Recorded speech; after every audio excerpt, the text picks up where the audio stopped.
मजमून Urdu 10th class. मौजू ख्वाजा हैदर अली आतश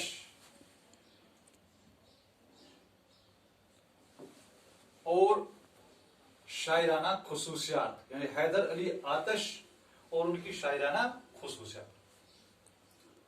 इससे पहले आपने मीर तकी मीर के बारे में और उसकी गजलों के बारे में पढ़ा। अब दूसरा जो सबक है वो है ख्वाजा हैदर अली आतश की गजलें। पहले इससे गजल से पहले जानने से पहले हम इनकी जिंदगी के बारे में कुछ जानेंगे। ख्वाजा हैदर अली उसका नाम था और आतश जो था वो उसका तखल्लुस था। यानी तखल्लुस वो वस्फी नाम है जो शायर अपनी कलाम के आखिर में इस्तेमाल करता है। वालिद का नाम ख्वाजा अली बख्श था। ये हिजरत करके आए। जो आतिश था ये 1878 सन्ना ईस्वी में फैजाबाद में पैदा हुए।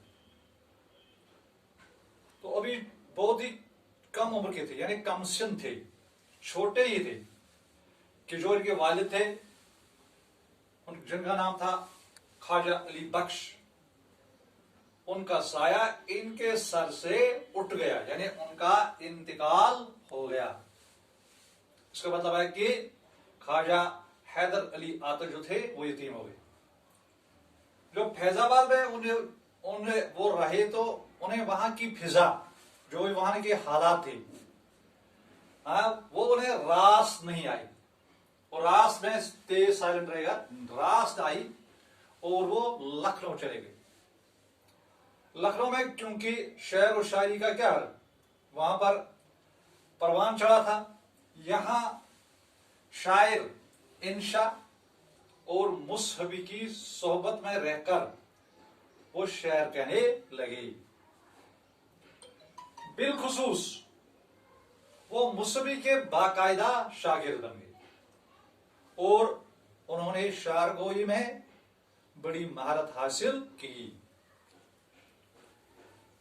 आपकी जिंदगी जो थी यानी ख्वाजा हैदर अली आतश की, कहते हैं कि ये तंग दस्ती में गुजरी, यानी उसने मुफलिसाना जिंदगी गुजारी, गरीबी की जिंदगी गुजारी।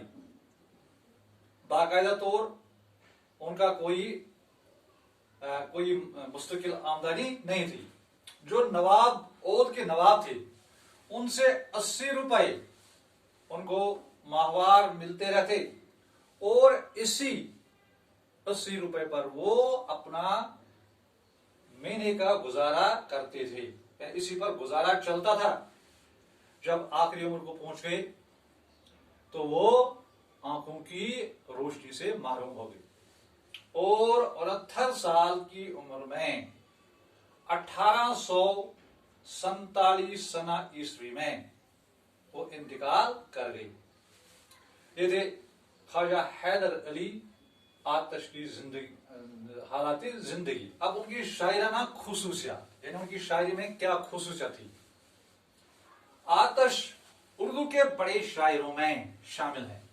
जहां गालिब, सोधा, मीर तकी मीर, इकबाल, बाकी शायर जो है उर्दू की, उनमें आतश का नाम भी शामिल है। उनकी जुबान जो थी शायरी में वो बिल्कुल साफ थी। जो आम बोल चाल के अल्फाज थे और जो रोजमर्रा के अल्फाज थे, यानी जिनको आम लोग आम फहम में समझ सकते थे, उनका वो इस्तेमाल करते थे।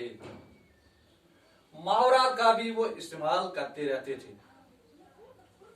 आतिश के कलाम में कहते हैं कि अगर वो लखनऊ में रहे हैं, उसमें लखनवी रंग जो था वो नजर आता है, मगर उनकी गजलों से जो दबिस्तानी दिल्ली जो है उसका असर भी नजर आता है। जो डॉक्टर जो हैं, डॉक्टर बकौली डॉक्टर अबुल लैस सिद्दीकी, वो कहते हैं कि जुबान और मुहावरों का लुत्फ उठाना हो तो आतिश का कलाम पढ़ना चाहिए। यानी इस किस्म के वो शायर थे। कौन? ख्वाजा हैदर अली आतिश। ये था उसकी जिंदगी के बारे में नोट। अब उनकी आइंदा आने वाले सबक में हम उसकी गजलों के बारे में पढ़ेंगे। यानी ख्वाजा हैदर अली आतिश और उनके शायराना खुसूसियात।